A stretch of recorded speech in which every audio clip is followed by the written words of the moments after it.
Working Gold Mill, Virginia City's newest tour. See gold ore processed daily in this building.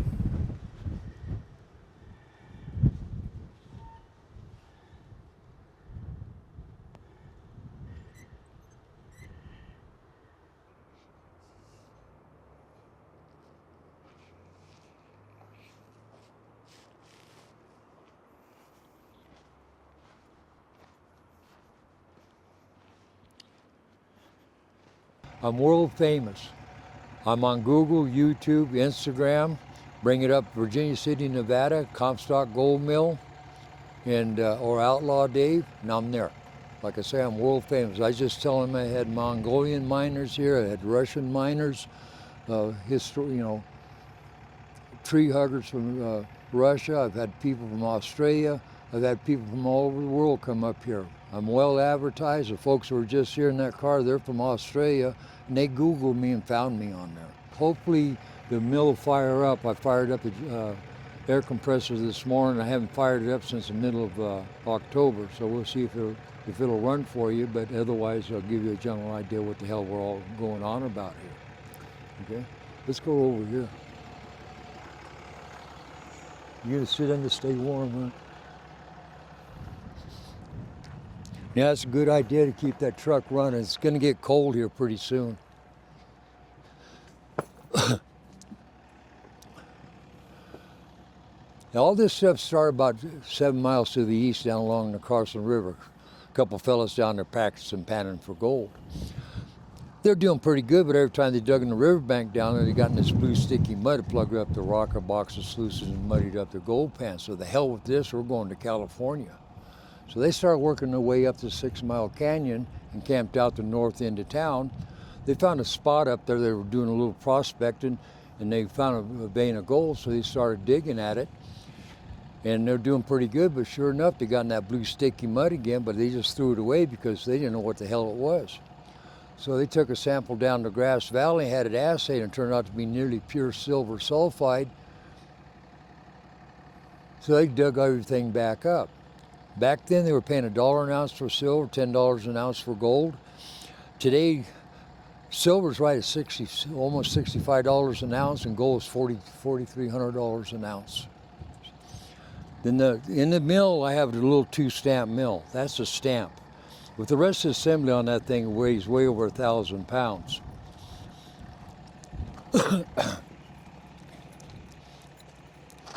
Yeah, that's a lightweight stamp there. They have them damn near 1-ton stamps. Then anytime you find a nice vein of quartz like that, you're gonna find gold or silver in it. Those dark splotches, that's oxidized silver, and you can see some little shiny specks in that. That is actually gold-rich ore there. Okay, good? Yep.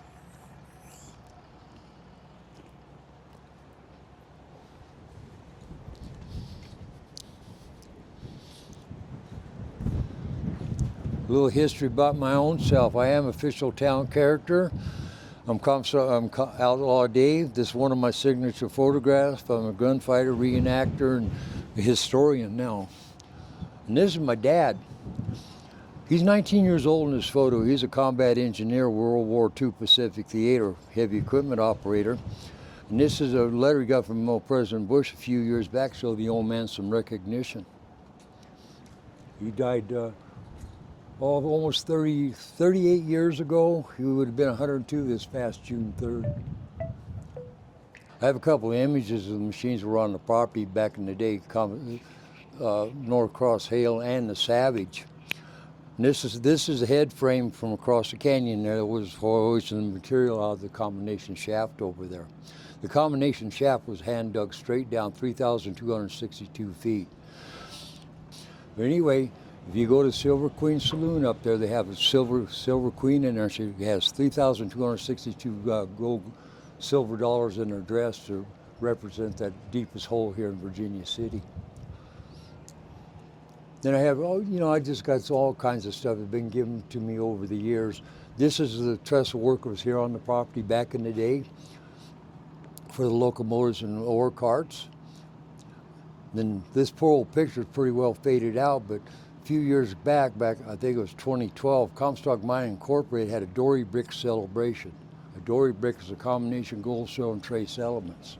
This brick weighed 60 pounds, worth $107,000. These fellas let me hold that brick. I started to walk away with it. All these armed guards jumped on me and took it back from me. Then there were 236 of these mills in this area back in the day. We're right here in this area. This goes all the way through the south of town, all the way down to Highway 50. 24 hours a day these machines ran and rattled this hill. It was crazy up here back in those days. A few years ago, I got this from Mr. Kieser. It gives you an idea of what kind of tunneling we have underneath our feet here. There's over 750 miles of tunneling along this ridgeway, over 3,000 feet down, so this is just like Swiss cheese underneath us. And here's that combination shaft, 3,262 feet. Back in the day, they had big Cornish water pumps. They're pumping a lot of this water. They pump millions of gallons of water off this hill. And here's the water table. I have a little joke I used to tell one of my good friends, Hugh Roy Marshall.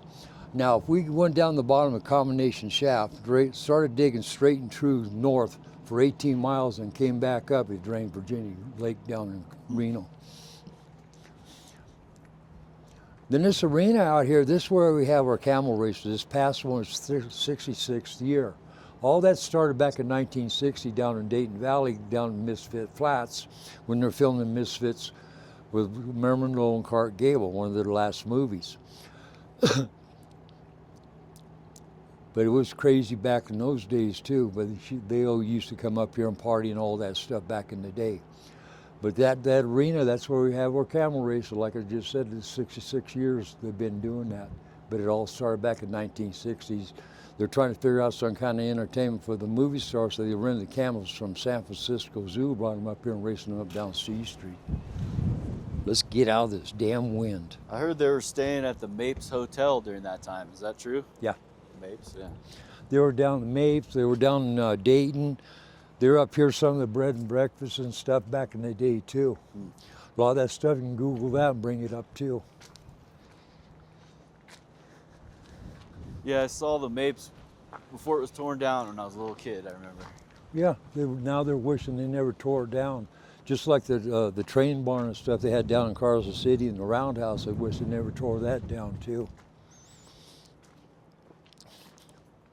In fact, I lived in Minden for a while, and they're getting ready to tear down the Minden Inn. I said, why don't you guys put a skeleton inside it, reinforce it and stuff? Now it's an office building.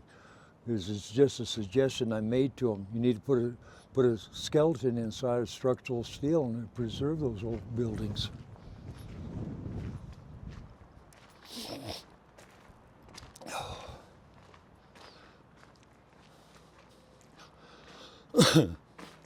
Oh.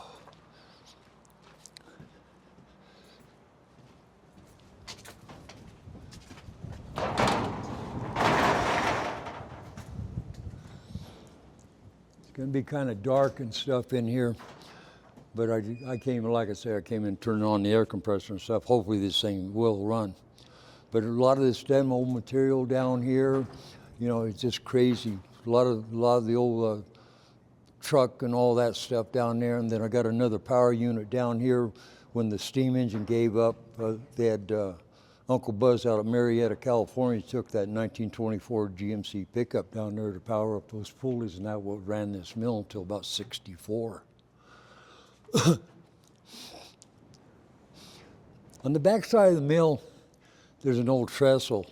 They used to bring material from United Mine. They had a jaw crusher back there to break down the material, make it more manageable. Then they had a conveyor to bring material into these bunks. It was wooden bunks back there over 160 years old.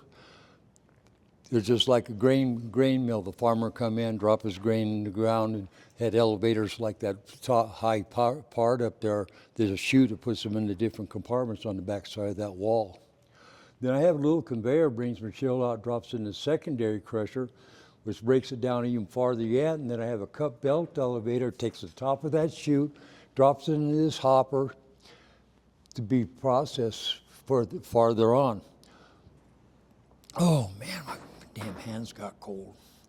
But this kind of gives you an idea what it was like. But keep in mind, 236 of these things, 24 hours a day, ran up here. scoot around this side. Now this is an 1864 Joshua Hendy California power panner, cast in San Francisco, brought up here in pieces and put to work. Back in 1906, when they had the great earthquake in 1906, Joshua Henry's plant burnt to the ground over there, but a fellow in San Jose, California donated a piece of property. And as far as I know, they're still in business over there, but they're still in operation, but Northrop Grumman absorbed them over the years, so you know they're still in business. Then on the bottom of that hopper, that round wheel, that's a power panner, grinds material farther yet, and drops it in the stamps on this side. Like I said before, this is just a little two stamp, kind of a lightweight. But you can see the two stamps hanging there in that opening. Like I said, those are about 1,000 pounds each. When that material came through there, they had a screen that broke it down, talcum powder fine to come through this screen here to be processed. You used to have water up in that tank, kept everything irrigated, kept everything flowing. This is an old operation. This is an amalgamation table. This is 2 sheets of copper. Each one, they take mercury, spread it on with their hands, and as the slurry come by, the gold collected the mercury. When that got built up enough, they scraped that stuff off, burn it off, or retort until they realized it wasn't good to breathe the mercury vapors because it killed them. Then a lot of these miners, these operators in here went deaf after 6 months because they didn't know anything about air protection back in those days either. Then on the back wall, that's the old steam boiler. They'd burn 4 and 5 cords of wood through that a day to run this whole operation here. Then on the end here, this is a concentrate table.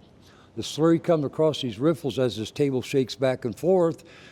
The gold being heavier gathered on behind those riffles. When it got built up enough, they scraped that stuff out, pan it out, sent it to the furnace, melt it down, put it in ingots, and send it out to be refined even farther yet. So now I'm going to see if this damn thing runs. What years was this in operation? This machine was actually still running until 1964. And I think this operation here finally shut down early 80s, way early 80s. They had a different operation here back in those days. What was the first year? 1859 is when they started digging underground, but this is an 1864 machine. All right, Grandma, let's see if you'll run. Yeah, she hadn't run since October. Come on. Come on.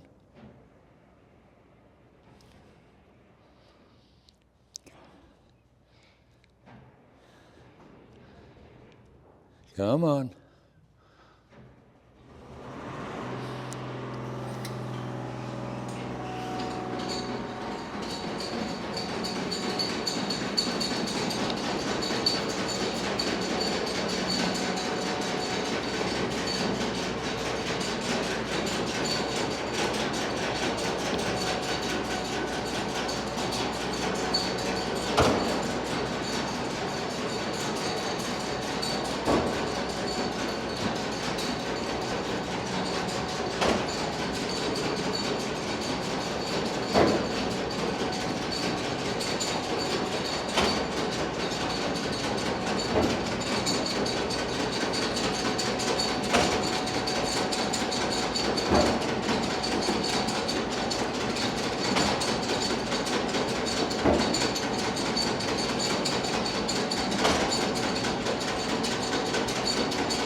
Not too bad for a bunch of old junk, huh?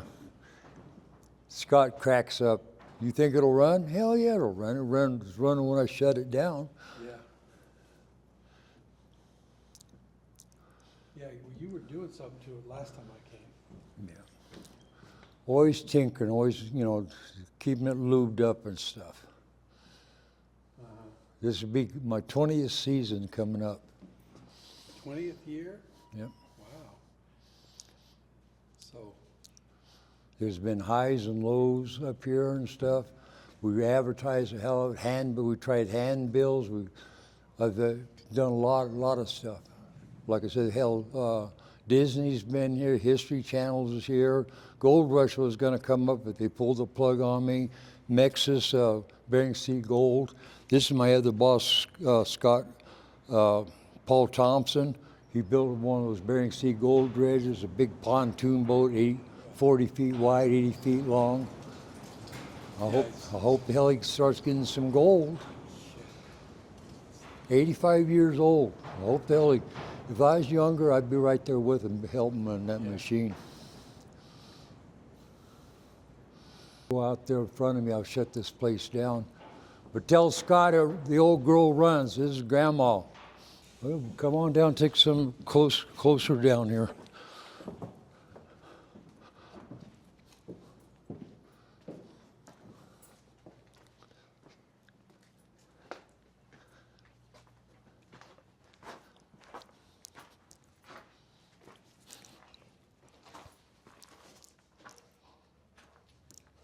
Come on.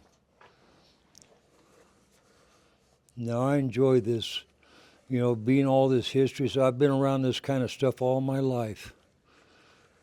Well, I'm just going to unplug it. Did you grow up here in this area? No, I'm from Patterson, California. Oh, okay. I came up here in '95. When I left Patterson, it was '85. I got burnt out over there. Silicon Valley people started buying up all the ground and stuff. All the farm ground's gone. Our home place is proposed 246 houses. All the farm ground's gone there. I haven't been back in 26 years because it pissed me off. Yeah, our old home place was a dairy, and my granddad had a wrecking yard, and I got done my chores at the dairy, and I was 12 years old. I went to work with my grandpa at a wrecking yard. From my grandpa, my Uncle Jim, and an old Okie mechanic, that's where I learned my trade. I'm a journeyman Ford mechanic, hot rod builder, and all that stuff. Go ahead of me.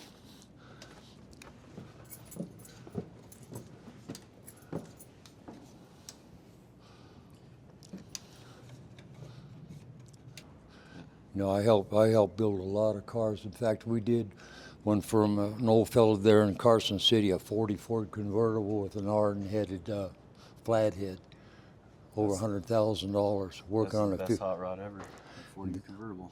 Then we're working on, Robert's working on a 56 Ford Custom. It's got a way over $100,000 and it's not even half done yet. New frame, one of those crazy Coyote engines in it and everything else. All the seams and all the door edges have been rounded and stuff. The drip rails have been taken off. Now he's got to widen all the fenders for the wheels are put underneath it. The wheels alone are $10,000. You do a clip on it? Like a Camaro clip or something on it? No, it's an all brand new frame. Oh, okay. All brand new. Four link and all that stuff. Oh, yeah. But over the years, back when they filmed American Graffiti and stuff, I had Pintos running around over there in Modesto with V8s in them. In fact, when they were filming American Graffiti, they wanted to have some, jewelry along the streets and stuff. We had a bunch of old cars, so we took quart oil and shined them up a little bit, made them shiny, put hubcaps on them. You watch American Graffiti on 10th Street there, those are a lot of our old cars.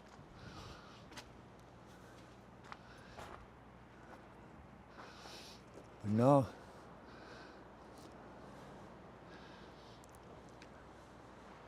But there's all kinds of neat old stuff up here. Except for this wind, I hate it. Yeah. Yeah, they got a lot of this stuff out of Southern California, brought it up here and started building it. I think it was over 25 years ago when they first put this together. And I always told Paul, I wish I was here when they were putting it together. It'd be a few things different. What was the original plan? What's that? What was the original plan? Well, they were going to open up the Savage Drift behind there and make it like a little tour and stuff in carts. electric carts and stuff back in there, but it's too dangerous and stuff, so they put this mill together. And then these were all wood structures back in the day. Then Paul, when they started reassembling this thing, they put all that structural steel in there, and they put this corrugated tin to make it look old timey. Oh, okay. So this was reassembled from. Yeah. It was on this location, but they built up around it. Yeah. Okay. You know, that from that back is all the original, all this stuff here in front is all the structural steel and stuff where the mill is, and down below the shop area. But no, it's neat. But I've been doing this all my life. You know, for 20 years, there's been people from all over the world. I've been on TV. I've been interviewed by Hugh Roy Marshall. We did a deal a few years back, and it's no draw. Nobody cares anymore about history like this. When they flattened this off, they used to put up storefronts and stuff like that, have entertainment bands and music and all that stuff, and then it turned out to be a bunch of drunken brawls and nobody. Right in here. Yeah. People lost interest in it, and too many fights and stuff, so they quit doing that. Tried all kinds of different things, like that bird cage out there. That is an actual movie set. Open up the indoors, and it's a 90-foot footprint out there, but everything just dies off. Now, where's that?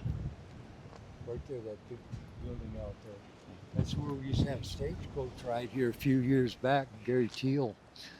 And that's where they parked the stagecoach during the day when they're running. Then when the old fella died, when he retired, Gary finally got wore out. The wheels on the stagecoach, it was $10,000 to replace them. And so he retired. Then Dr. Durden came in and put this movie set together. Did all right, but that didn't work out either. He just passed away a couple of years ago now. Let's go check out this birdcage saloon.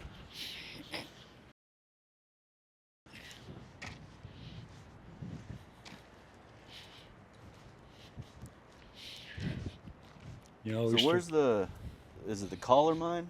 It's a little Or the farther. Shoulder mine. Is it collar? Collar.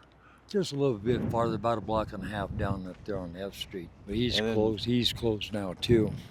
And what about the Savage mine? Savage is right behind the building here, unaccessible. It's all sealed up back there because it is dangerous. How deep is it? It goes at a 45-degree angle, and I forget how many feet it goes back in. Then there's all kinds of openings here on this property. I think that somebody told me there's 20 openings at one time or another, shafts and drifts and air shafts and all that stuff. They've all been closed up? Yeah, everything's closed up. It's a good thing.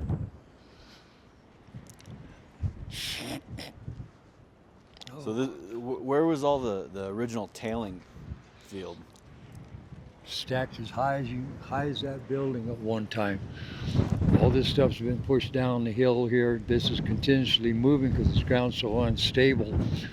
You know, all the damn tunneling underneath our feet here. This ground's continuously moving right down the canyon.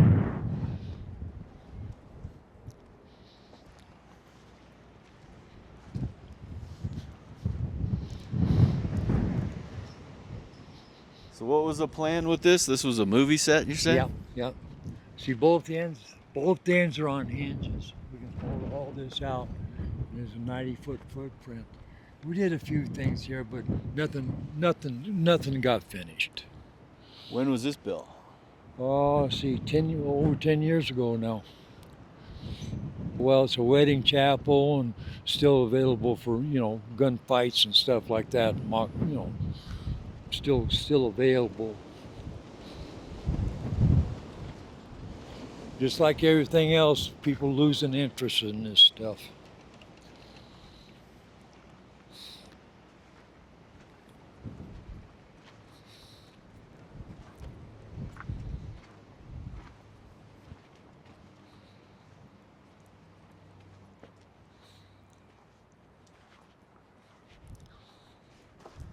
Oh, it's a bank on this side, huh? Yeah. But like I say, this folds out this way. You can see the tracks here. Cuts way out here. It was it was neat at first, but it never did take off real good. A lot of this kind of stuff was used back in those days.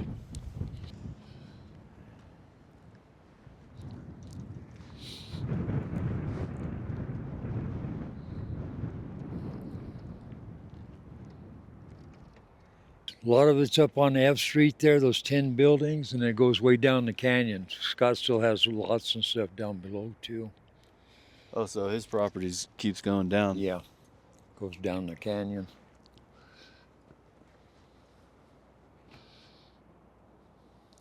Did you guys ever do gold panning here? Not allowed. Really? This being a historical mining district, if you're caught with a 5-gallon bucket of this dump material, it's a felony. So you can't even as like a tourist thing? No. Oh, I thought they did that here. They used to. Yeah. Got too expensive for the material, being gold's $4,300 an ounce.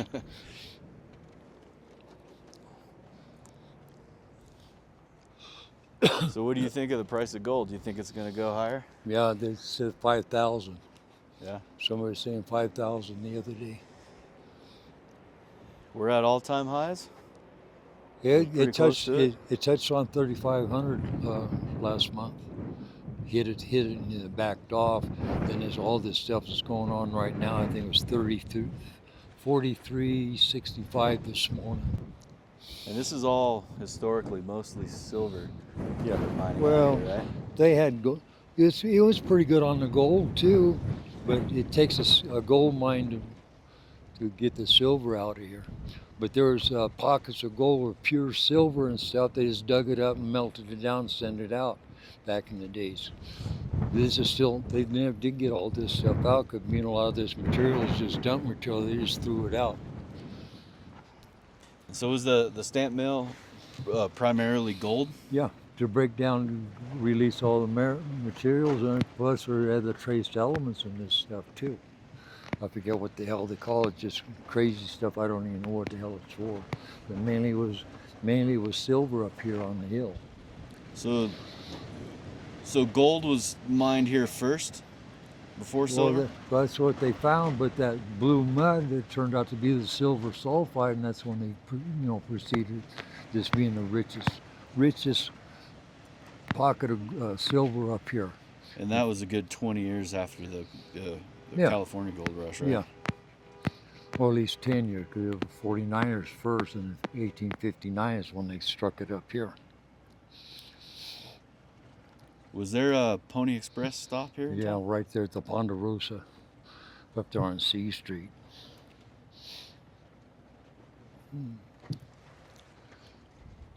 Cool. So that Silver Queen, that thing is pretty cool. Yeah.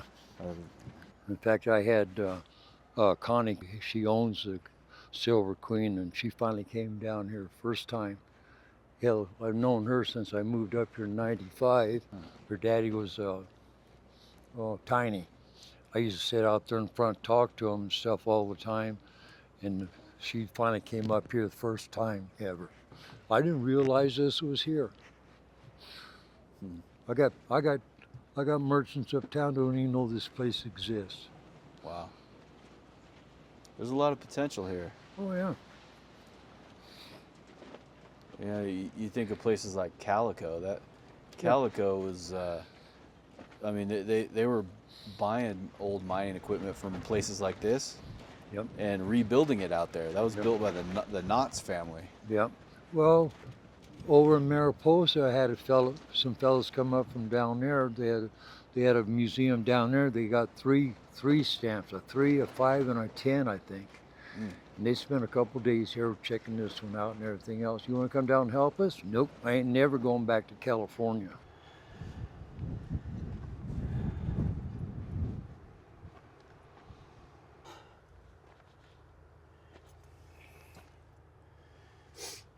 Well, that was quite an interesting tour. And it was good talking to Outlaw Dave. He's kind of an interesting character here in Virginia City. And he knows a lot of history. He's been around here for a long time.